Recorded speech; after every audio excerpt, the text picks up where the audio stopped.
Hi, it's Monday, February 26th, and I wanted to talk to you about the first question from the tutorial today, which was about finding the inverse of 1 minus 3x, in particular by specifying the coefficient of any general x to the n. So if you're good with formulas, and I do recommend that you memorize this for exam and test situations to save yourself some time, you can use this formula here anytime you have anything of the form 1 plus or minus something and you want to find the inverse of it. You can use this power series expansion to give you a quick answer. So in this case, we're looking at 1 minus 3x and we want the inverse. So if we let y be equal to 3x, then you can see that our power series is going to be, instead of y, it's going to be 3x.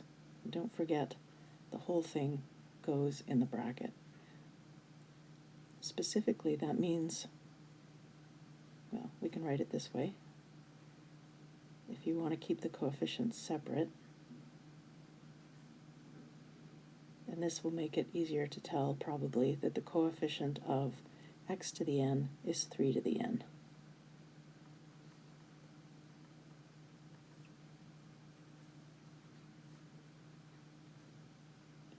If you don't have that formula at hand, though, what options do you have for figuring out what the coefficient is, or what the inverse is of 1 minus 3x?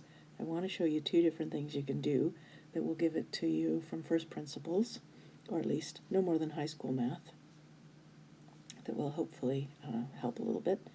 So, two notions of an inverse. You probably know that you can write the inverse as 1 over 1 minus 3x. So we can literally do this as a long division. We can take 1 and divide it by 1 minus 3x. It seems a little weird, but no reason you can't. 1 goes into 1 once, and then following our grade 6 long division, 1 minus 1 is, it's kind of an invisible 0 there.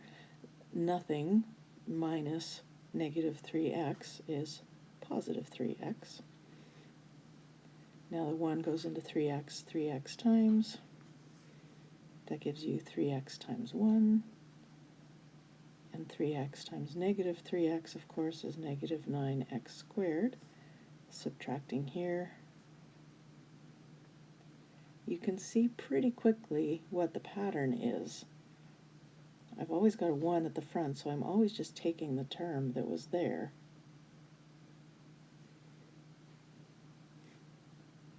And this will go on infinitely. You can tell at this point that your inverse is going to be of this form. You can see that you've got a power, or a multiple, sorry, of 3. No, I was right the first time. A power, 3 to the I. And then you've got the x to the power of I. And if you're not sure whether, 139 is a power or a multiple, go on another term, and that'll help you see it. And then the other way is, if you know that it has an inverse, which you do because the constant term is not 0, you know that there is some power series, and I'll just write a very, very general one here. I won't put the 1 on there, you know it's there. You know there's something of this form that when you multiply by that gives you 1. That's the most basic definition of what an inverse is. It's something that when you multiply it by something else gives you 1. These two brackets are inverses of each other, in fact. So this seems like there isn't enough information, but there really is because of the way all the terms interplay with each other.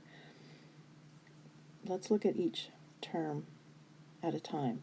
If you look at the constant terms, when we multiply this out, the constant terms, the only way we can get a constant term, everything has an x in it, except the 1 and the a0.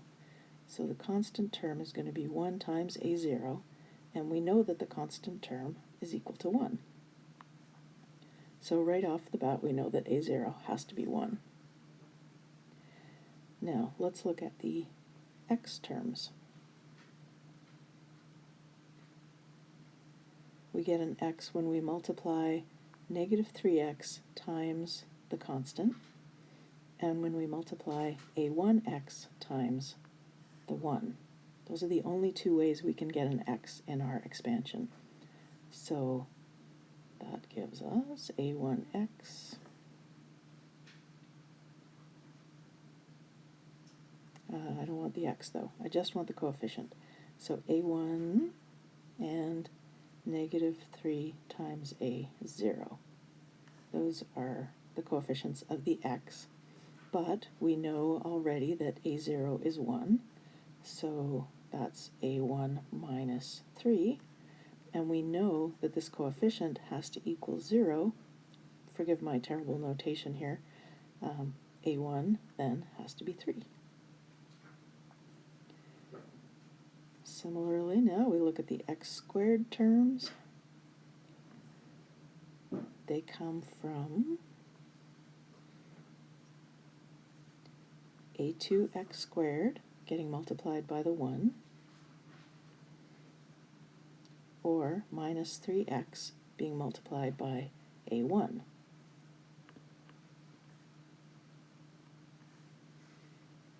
Just like identically to what we just saw above,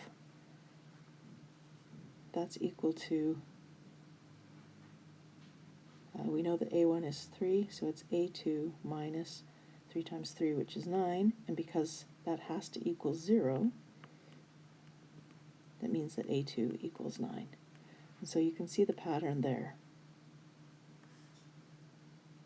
And that will hopefully show you that this method here that we just looked at is not really a proof, but if your goal is to figure out the coefficient in another way, or to check the work you did up here in the upper right corner, this is a great way to do it, and you can see the pattern and what's happening, and so that will tell you that a to the n, which is the coefficient of x to the n, is 3 to the n. So I hope that helps with question 1, although most of you were doing quite well with that question, so I don't think as much of a trouble as the other ones. Talk to you soon. Bye.